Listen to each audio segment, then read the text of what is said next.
رجل حضرتك يا كابتن كده اهو. ايوه معانا. انت جايبه رجليا ليه؟ جايبه رجليا ليه؟ ما تتكلمش يا كابتن.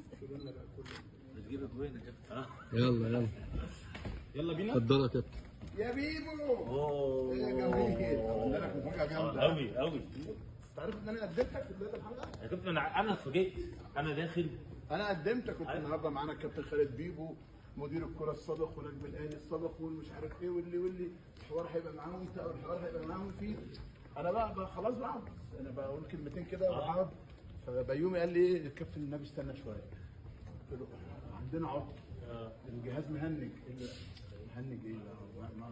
بيطلع بمزيكا. وبعدين شويه لقيته شغل السرينه ابن اللذينه وايه واحد داخل بتاع الدنيا ضلمه. قلت خليك جيبه انا عرفت تيجي ازاي.